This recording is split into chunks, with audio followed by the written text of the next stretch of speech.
WHO ने corona vaccine Covovax को मंजूरी दी। सीरम इंस्टीट्यूट ने तैयार की है वैक्सीन। कंपनी के सीईओ उदार पूनावाला ने दी जानकारी, बताई बड़ी जीत। देश में बढ़ रहा ओमाइक्रोन का खतरा। 22 नए मरीजों में ओमाइक्रोन की हुई पुष्टि। 11 राज्यों में संक्रमितों का आंकड़ा 100 के पार पहुंचा। ओमाइक्रोन के सबसे ज्यादा मामले महाराष्ट्र में, दिल्ली, राजस्थान, कर्नाटक, तेलंगाना, गुजरात, केरल, तमिलनाडु समेत बंगाल में फैला ओमाइक्रोन। यूपी में ओमाइक्रोन की दस्तक। गाजियाबाद के रहने वाले बुजुर्ग दंपत्ति में संक्रमण की पुष्टि हुई। फिलहाल दोनों पूरी तरह स्वस्थ। दोबारा जांच करने पर दोनों की रिपोर्ट नेगेटिव आई। देश में ओमाइक्रोन के खौफ के बीच सरकार ने लोगों को किया आगाह। ओमाइक्रोन को लेकर सतर्क रहने की जरूरत। कोरोना की डेल्टा वेरिएंट को पीछे छोड़ सकता है ओमाइक्रोन। कोरोना मौत मुआवजे मामले पर सुप्रीम कोर्ट ने राज्यों को 10 दिनों का वक्त दिया। सुप्रीम कोर्ट ने कहा 10 दिनों में मुआवजा नहीं दिया तो होगी कार्रवाई। दिल्ली में ओमाइक्रोन के 10 नए केस आए। दिल्ली में कुल ओमाइक्रोन से संक्रमितों की संख्या 20 हुई। 10 को छुट्टी दी गई। दिल्ली में बढ़ते ओमाइक्रोन के मामलों के बीच केजरीवाल सरकार का फैसला। आज से खुलेंगे 5वीं से ऊपर के सभी स्कूल। दिल्ली में खराब प्रदूषण के चलते दिल्ली सरकार ने बंद किए थे स्कूल। ब्रिटेन में कोरोना के एक दिन में रिकॉर्ड केस दर्ज किए गए। पिछले 24 घंटों में 93,045 मामले सामने आए। पीएम मोदी का शाहजहांपुर दौरा। आज गंगा एक्सप्रेसवे का करेंगे शिलान्यास। मेरठ से प्रयागराज तक यूपी के 12 जिलों को जोड़ेगा एक्सप्रेसवे। गंगा एक्सप्रेसवे यूपी के पूर्वी और पश्चिमी क्षेत्र को आपस में जोड़ेगा। 36,200 करोड़ रुपए की अधिक की लागत से बनेगा ये एक्सप्रेसवे। यूपी का सबसे लंबा एक्सप्रेसवे होगा। 26 दिसंबर को होगा साल का आखिरी मन की बात कार्यक्रम। पीएम मोदी ने ट्वीट कर दी जानकारी। कहा कार्यक्रम के लिए मिल रहा लोगों का सुझाव। सीएम योगी ने ट्वीट कर दी बधाई। लिखा प्रदेश में विकास रुकेगा नहीं, इस विकास में सबको सहभागी बनना है। गंगा एक्सप्रेसवे के शिलान्यास के पहले अखिलेश का बीजेपी पर अटैक। बोले मायावती ने देखा था गंगा एक्सप्रेसवे का सपना। बीजेपी मायावती के कामों का शिलान्यास कर रही है। गृह मंत्री अमित शाह आज से 2 दिनों के महाराष्ट्र दौरे पर। पुणे में केंद्रीय फोरेंसिक विज्ञान प्रयोगशाला की नई बिल्डिंग का उद्घाटन करेंगे। एनडीआरएफ के कर्मियों से भी होगी बातचीत। बीजेपी राष्ट्रीय अध्यक्ष जेपी नड्डा आज उत्तराखंड के दौरे पर। हरिद्वार में विजय संकल्प रैली का शुभारंभ करेंगे। रैली को करेंगे संबोधित।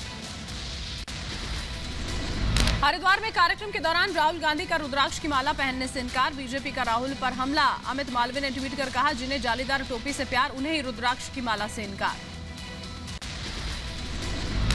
एआईएमआईएम प्रमुख असदुद्दीन ओवैसी आज मेरठ के दौरे पर। जनसभा को करेंगे संबोधित। आज काशी से अयोध्या जाएंगे 100 शहरों के मेयर्स। रामलला और हनुमानगढ़ी में करेंगे दर्शन। वाराणसी में ऑल इंडिया मेयर कॉन्फ्रेंस में शामिल हुए थे सभी मेयर्स। राहुल गांधी आज एक दिन के अमेठी दौरे पर जाएंगे। बीजेपी भगाओ महंगाई हटाओ पर पदयात्रा में शामिल होंगे। प्रियंका गांधी वाड्रा भी रहेंगी मौजूद। यूपी के ऊर्जा मंत्री श्रीकांत शर्मा आज से 4 दिनों के मथुरा दौरे पर रहेंगे। केवी विद्युत उपकेंद्र का वृंदावन में करेंगे लोकार्पण। अस्पतालों का करेंगे निरीक्षण। किसान नेता गुरनाम सिंह चढ़ूनी आज अपनी राजनीतिक पार्टी का ऐलान करेंगे। पंजाब विधानसभा चुनाव में आजमाएंगे किस्मत। कर्नाटक विधानसभा में कांग्रेस विधायक ने महिलाओं पर दिया बेहद शर्मनाक बयान। कहा जब रेप रोक नहीं सकते तो विरोध भी ना करें। कांग्रेस विधायक केआर रमेश कुमार की अमर्यादित टिप्पणी पर कर्नाटक विधानसभा में अध्यक्ष विश्वेश्वर कगेरी हंसते हुए नजर आए। विधायकों ने भी दिखाई बेशर्मी। महिलाओं पर अभद्र टिप्पणी करने पर चौतरफा घिरे कांग्रेस के विधायक केआर रमेश। माफी मांगने में भी एमएलए को परेशानी। अगर लगाकर विधानसभा में माफी मांगी। केआर रमेश के खिलाफ वकील ने दर्ज कराई शिकायत। वकील विनीत जिंदल ने राज्यपाल से भी कानूनी कार्रवाई करने और विधायक के रूप में अयोग्य घोषित करने की मांग उठाई।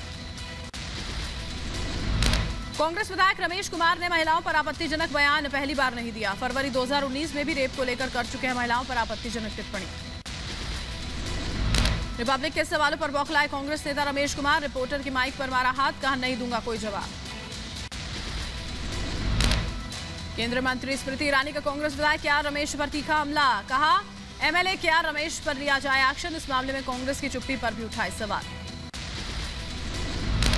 कांग्रेस विधायक रमेश कुमार की भद्दी टिप्पणी पर प्रियंका गांधी ने किया ट्वीट, सिर्फ निंदा कर झाड़ा पल्ला, ट्वीट में एमएलए पर कार्रवाई की नहीं की बात। रमेश कुमार के बयान को केंद्रीय मंत्री प्रहलाद जोशी ने बताया दुखद, कहा यह कांग्रेस की घटिया सोच का सबूत, कांग्रेस घटिया स्तर की राजनीति करती है।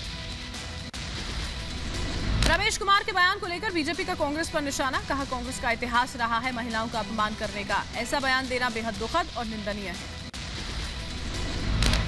सांसद नवनीत कौर राणा ने रमेश कुमार पर बोला हमला, कहा महिलाओं के अपमान के बाद माफी का कोई मतलब नहीं, बयान पर कांग्रेस पार्टी प्रमुख को स्पष्टीकरण देना चाहिए। कांग्रेसी विधायक के विवादित बयान पर बोली डीसीडब्ल्यू अध्यक्ष स्वाति मालीवाल, कहा रेपिस्ट और घटिया सोच वाले आदमी को विधानसभा में बैठने का कोई हक नहीं, एफआईआर दर्ज कर विधानसभा से बर्खास्त करें।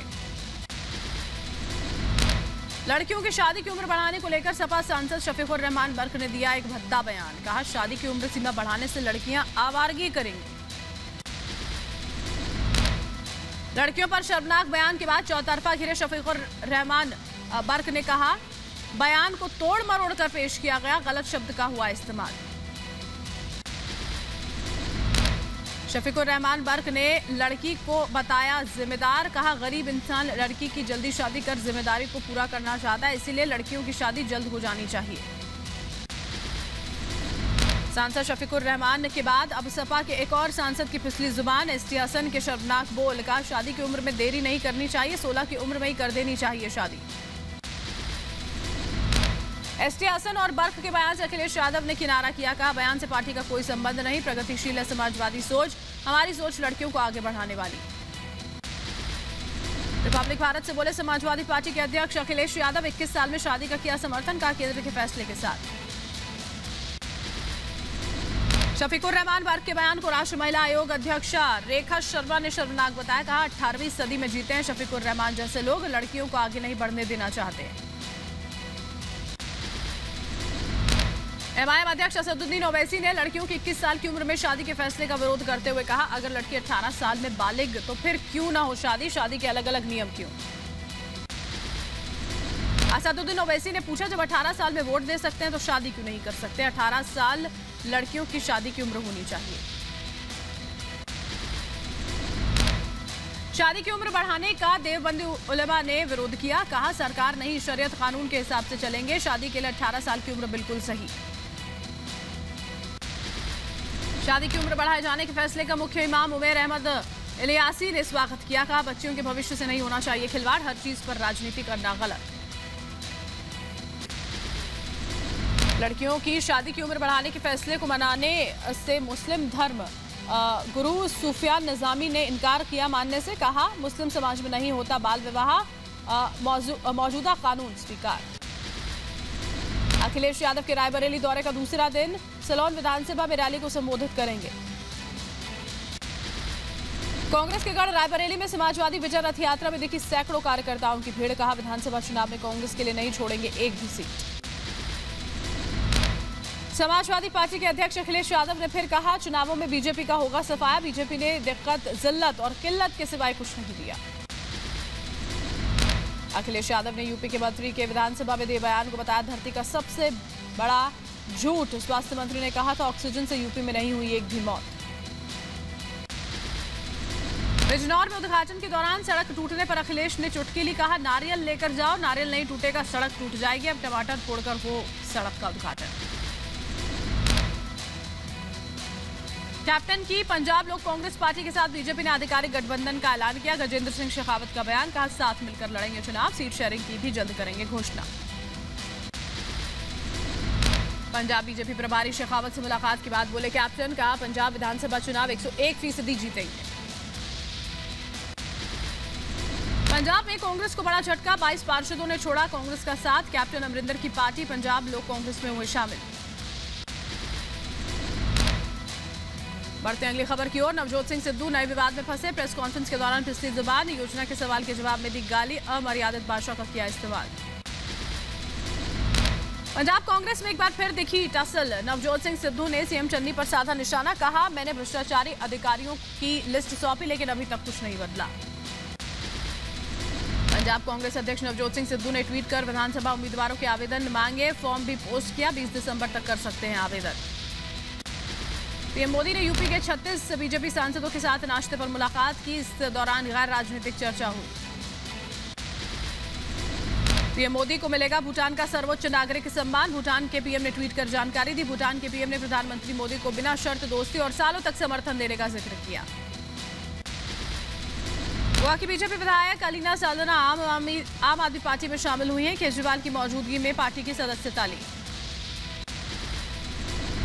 संसद के दोनों सदनों में केंद्रीय राज्य मंत्री अजय मिश्र टेनी के इस्तीफे की मांग को लेकर हंगामा। दोनों सदनों को सोमवार सुबह 11 बजे तक के लिए स्थगित किया गया।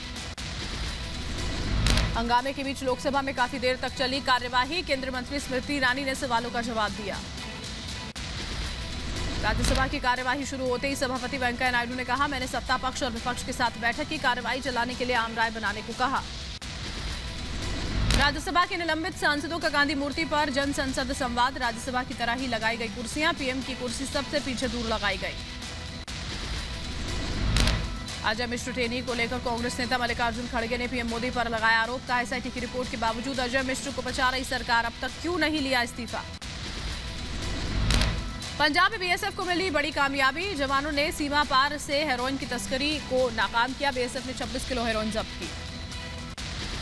पेगासस मामले की जांच के लिए बंगाल सरकार की तरफ से बनाए गए आयोग पर सुप्रीम कोर्ट ने रोक लगाई। सुप्रीम कोर्ट की बनाई कमेटी कर रही है मामले की जांच। रक्षा मंत्री राजनाथ सिंह और फ्रांस की रक्षा मंत्री फ्लोरेंस पार्ली ने वार्षिक रक्षा वार्ता की। दोनों देशों के रक्षा मंत्रियों के बीच अहम मुद्दों पर हुई चर्चा। 2 दिवसीय भारत दौरे पर फ्रांस की रक्षा मंत्री।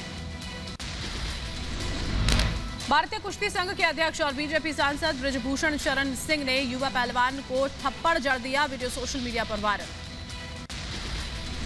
हिमाचल प्रदेश में मंत्रिमंडल की बैठक आज। सीएम जयराम ठाकुर की अध्यक्षता में होने वाली बैठक में कोरोना समेत अहम मुद्दों पर होगी चर्चा।